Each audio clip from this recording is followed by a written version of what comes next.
उतरे हैं इसलिए कि मैं भी कहीं न कहीं सरपंच महोदय, पूर्व सरपंच महोदय से मैं प्रताड़ित था और मैं भी सरपंच क्यों ना बन सकूं, और मेरा भी वादा है और जनता लोगों की ये पहचान है। बताइए ये कोई इंसिडेंटली नहीं आए हैं इस पद के लिए कि चलो भाई सब नॉमिनेशन करवा रहा है तो हम भी करवा लेते हैं। इनके साथ अन्याय हुआ है। जो वर्तमान सरपंच है ये बता रहे हैं कि इनके साथ कहीं ना कहीं कुछ ऐसी घटना घटी जिससे ये प्रताड़ित हुए, बेइज्जत महसूस हुए। तो इनको लगा जब वो आदमी बन के गलत काम कर सकता है, जब मेरे साथ कर सकता है तो सबके साथ करता होगा, तो हम क्यों नहीं इस पद पर बैठ करके लोगों के साथ वो व्यवहार नहीं करें जो मेरे साथ हुआ है, अच्छा व्यवहार करें, सबको न्याय दिलवाए। क्या यही मकसद है ना? जी, मकसद तो बिल्कुल आप अच्छे बोलते हैं। चलो जवाब देना है। राजनीतिक रूप से यही जवाब देना है कि मैं जनता के साथ कैसे पेश आऊँ, कैसे व्यवहार रखूँ, कैसे वर्क करूँ, कैसे मैंने हैंडल करूं, ताकि जनता लोग भी विश्वास करने लगे और जनता लोग हमसे इतना खुश हो जाए। खुश होंगे तब जब मैं अच्छा काम जनता के लिए करूंगा तब। नमस्ते, मेरा नाम राजा है और आप देख रहे हैं रोसड़ा जंक्शन। अभी हम सिंघिया उत्तर पंचायत में मौजूद हैं और हमारे साथ इसी पंचायत के एक सरपंच प्रत्याशी देवेंद्र कुमार पासवान जी मौजूद हैं। सर इस बार सरपंच का चुनाव लड़ रहे हैं। सर हैं क्योंकि ये शिक्षित हैं और एजुकेशन से जुड़े हुए हैं और इस बार सरपंच पद के लिए दावेदारी ठोक रहे हैं सिंघिया बुजुर्ग उत्तर पंचायत से। सबसे पहले स्वागत है सर आपका हमारे चैनल पर। जी, आपको इसके लिए धन्यवाद। तो सबसे पहले सर ये बताइए कि बहुत सारा पद है, वार्ड मेंबर भी है, मुखिया भी है, जिला परिषद भी है, आप सरपंच पद का ही क्यों चयन किए लड़ने के लिए? मैं इसलिए सरपंच पद चुना हूँ क्योंकि इससे पूर्व भी कोई सरपंच बने होंगे या बने थे, तो उनका कार्य माने जो भी हुआ उससे जनता संतुष्ट नहीं है, अना जनता संतुष्ट हो सके।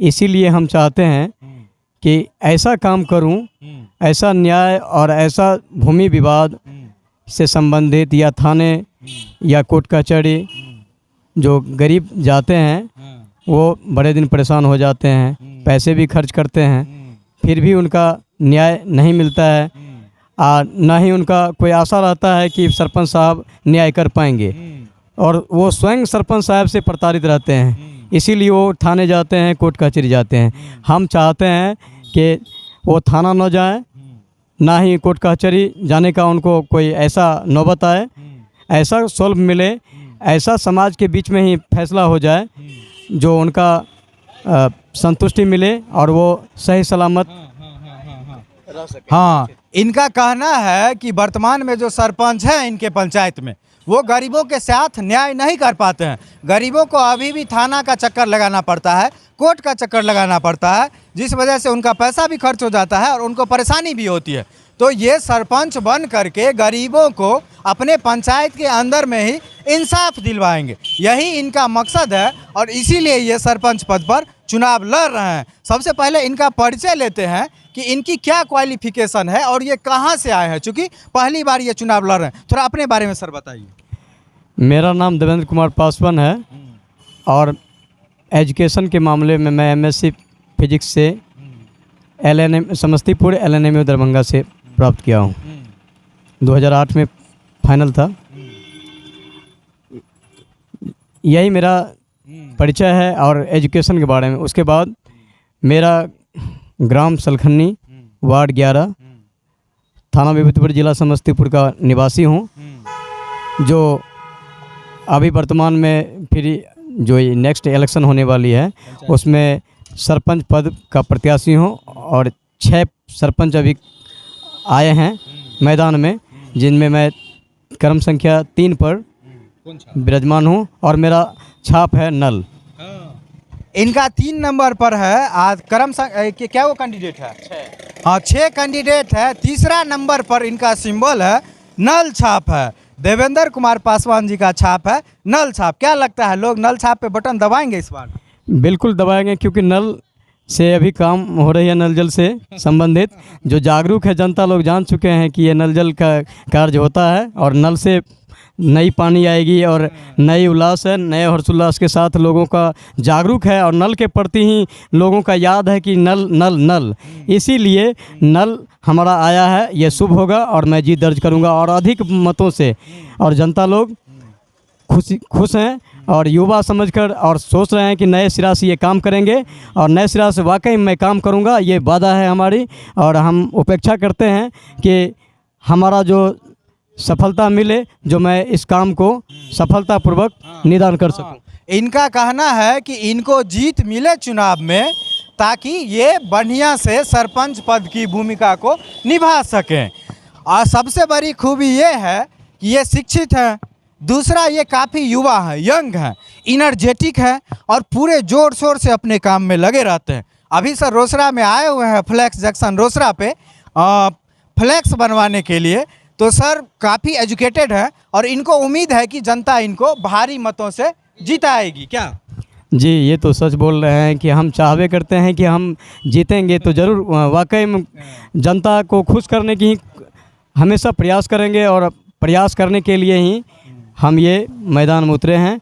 और ख़ास करके उतरे हैं इसलिए कि मैं भी कहीं न कहीं सरपंच महोदय, पूर्व सरपंच महोदय से मैं प्रताड़ित था और मैं भी सरपंच क्यों ना बन सकूं, और मेरा भी वादा है और जनता लोगों की ये पहचान है।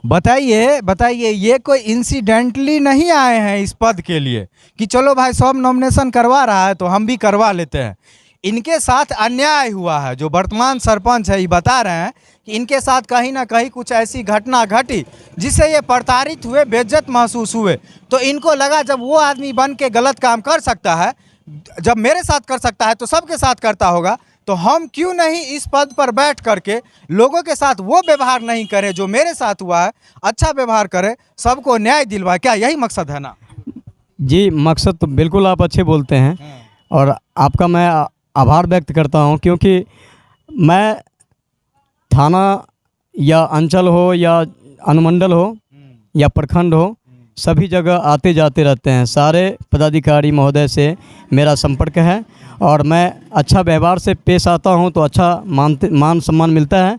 और मैं वही चाहता हूं कि मैं अच्छे व्यवहार से जनता सिंगापुर उत्तर के समस्त मतदातागण के साथ और पूरे जनता के साथ ऐसा व्यवहार करूं कि अगला मौका फिर मिले मुझे पुनः बार बार। ये बोल रहे हैं कि काठ का हराई है ना वो एक बार चढ़ता है, तो लोग इस बार चेक कर लेंगे कि कैसा काम किए। अगर बढ़िया करेंगे तो जनता इनको फिर से चुनवे करेगी। क्या जी, और मेरा मकसद है कि नए सिरा से जिस मकसद से मैं बोलता हूं जनता के बीच में जाकर, उसको ठगने का काम नहीं करूं और ख़ास करके मैं उसमें सफलता पाऊं और जनता लोग को विश्वास में लाऊं। अगर जनता लोग विश्वास कर लेंगे और अच्छा काम करेंगे तो वाकई में जनता ही देवता है। अभी वोट मांगना स्टार्ट कर दिए? मैं तो प्रचार 6 महीना पहले से करना शुरू कर दिया हूँ और संपर्क भी जारी रखा हूँ, जनसंपर्क। अब तो लास्ट पोजीशन में है, फिर भी अभी है 10 दिन। ये 6 महीना पहले से सही में कर दिए, क्योंकि जब होली था ना तो शुभकामना वाला बैनर छपाने फ्लैक्स जंक्शन पे आए हुए थे। उसी समय से सर से संपर्क है। अच्छा इंग्लिश भी सर बोलते हैं, बहुत अच्छा इंग्लिश बोलते हैं। इंग्लिश के समझिए तो विद्वान आदमी है। अच्छा, आप शिक्षित हैं, आप बढ़िया काम करेंगे, लेकिन जो विरोधी है वो तो पब्लिक में आपके बारे में बढ़िया बात नहीं बोलता होगा, खराब बात बोलता होगा। जी, मैं विद्वान तो इंग्लिश में नहीं हूँ, पर थोड़ा बहुत मैं चाहता हूँ कि मुझे कोई विद्वान न कहे तो मूर्ख भी न बनाए। लेकिन मैं ये चाहता हूँ कि जनता लोग कितना भी काम कर देंगे, कहीं न कहीं टोटी हमसे भी होगी और कहीं न कहीं जनता लोग नाखुश ही रहेंगे। जैसे विरोधी है वो जनता में जाके बोल देंगे देवेंद्र पासवान जी गलत आदमी है। एक मिनट, विरोधी भी परास्त हो जाएंगे जब अच्छे काम करने लगेंगे तब। नहीं, जब जीतने के बाद ना, अभी चुनाव है, आपका माहौल खराब कर देंगे, जाके बोलेंगे अरे वो तो गलत काम किए हुए हैं, वो तो पैसा घोटाला किए हुए हैं, वो तो जमीन हड़पे हुए हैं, झूठे। तो आप घबराइएगा नहीं सबसे। ये राजनीतिक है। राजनीतिक में स्वार्थ भावना रहती है कि हम जीते तो हम जीते, और बाकी बात जितने और इलेक्शन खत्म होने के बाद सब भाईचारा में ही बदल जाते हैं। ज़्यादा कोई अगेंस्ट आपके पंचायत में ये सब नहीं होता? मार नहीं, हमारे पंचायत में नहीं। सभी जगह कुछ न कुछ खासियत और खामियां भुगतनी पड़ती है और होती रहती है, लेकिन हम वो बात नहीं बोले आपको। मैं ये बात बोलना चाहता हूँ कि जब विरोधी साथ साथ ही चलते हैं, इलेक्शन है ये अपना स्वार्थ बस, बाकी बात किसी से कोई निजी दुश्मनी ज़्यादातर नहीं रहता है। मान लीजिए आपको हराने के लिए प्रोपगेंडा कर सकते हैं ना। हराने के लिए तो ही 6 उम्मीदवार जो मैदान में उतरे हुए हैं, कोई एक ही जीतेंगे। वो सब अंट संट बोलेंगे आपके बारे में तो आप गुस्सेबो कीजिएगा। मेरे बारे में अगर वो अनसंट बोलेंगे तो वो उनका काम है, उनका छवि है, उनका व्यवहार होगा और जनता जाने। आप गुस्सा के झगड़ा उगड़ा नहीं। मैं ना झगड़ा करूंगा और कोई मेरा नारा है छेड़ोगे तो छोड़ूंगा नहीं, हाँ। बाकी बात मैं लड़ूंगा नहीं। अपने से नहीं लड़ेंगे लेकिन इनको छड़िएगा तो छोड़बो नहीं करेंगे। लेकिन चुनाव में जो है सो राजनीतिक तौर पे लड़ाई की जाती है, उसमें उठम बजरा नहीं होता है, तो राजनीतिक रूप से जवाब देना है। राजनीतिक रूप से यही जवाब देना है कि मैं जनता के साथ कैसे पेश आऊँ, कैसे व्यवहार रखूँ, कैसे वर्क करूँ, कैसे मैंने हैंडल करूं, ताकि जनता लोग भी विश्वास करने लगे और जनता लोग हमसे इतना खुश हो जाए। खुश होंगे तब जब मैं अच्छा काम जनता के लिए करूंगा तब। अच्छा, अंत में सिंघिया बुजुर्ग उत्तर पंचायत की जनता से आप क्या अपील करना चाहेंगे? मैं जनता से यही अपील करना चाहता हूं कि लोग अभी आपको ठगने के लिए कई बातें बनाएंगे, कई आपके सामने शर्त रखेंगे, मैं ये कर दूंगा वो कर दूंगा, लोभ लालच डालकर और उनसे वोट तो ले लेंगे। तो 2 ही चरण होता है तो 11वां चरण, लेकिन 2 ही चरण। अभी जनता को हम पैर पकड़ रहे हैं या प्रत्याशी महोदय लोग, लेकिन जब जीत जाएंगे तो जनता को पैर पकड़वाने लगते हैं। यही 2 चरण है। अगर गलत जगह पे वोटिंग किए ना, इनका बोलना है गलत प्रत्याशी को, तो अभी तो पैर पकड़ के वोट ले लेंगे, लेकिन जीतने के बाद आपको पैर पकड़वाएंगे। लेकिन सर बता रहे हैं कि इनको अगर वोट मिलेगा तो अभी जैसे प्रणाम कर रहे हैं वैसे ही जीतने के बाद करेंगे, वैसे ही इज्जत जीतने के बाद करेंगे, वैसा ही काम जैसा अभी बोल रहे हैं जीतने के बाद करेंगे। बिल्कुल नहीं बदलेंगे, बिल्कुल भी जनता को धोखा नहीं दीजिएगा। बिल्कुल, मैं ये चाहता हूं कि जनता को धोखा नहीं होनी चाहिए। और जनता कोई ऐसा नहीं है, जनता को हम लोग धोखा देते हैं, इसीलिए वो धोखा देने लगते हैं। इस बार की बात यह है कि जनता के सामने तो ठग कर आ गए, जीत लिए, और कोई काम नहीं किए हैं, न काम करने की प्रयास किए, न मिलने की प्रयास किए, न राम सलाम होने की प्रयास किए। कम से कम मिलने से भी लोगों का खटास दूर होती है, लेकिन उन्होंने मिलने का काम नहीं किया है। इसीलिए हम लोग चाहते हैं कि नए सिरे से नए उम्मीदवार ही उभरे, नए मैदान में आए। और इनका कहना है कि पूर्व में जो भी थे वो ठगने का काम किए हैं, नए लोग आएंगे तो नई उम्मीद रहेगी, नया आशा रहेगा, नया विश्वास रहेगा और नए तरीके से काम होगा और सभी लोगों को न्याय मिलेगा। इसी बात के साथ हम इनके जीत की उम्मीद की कामना तो नहीं कर सकते हैं, क्योंकि वो सिंघिया उत्तरी पंचायत के जनता के हाथ में है, तो जनता निर्णय करेगी। बहुत बहुत धन्यवाद सर बात करने के लिए। इसके लिए आपको भी बहुत बहुत धन्यवाद। Thank you. चलिए।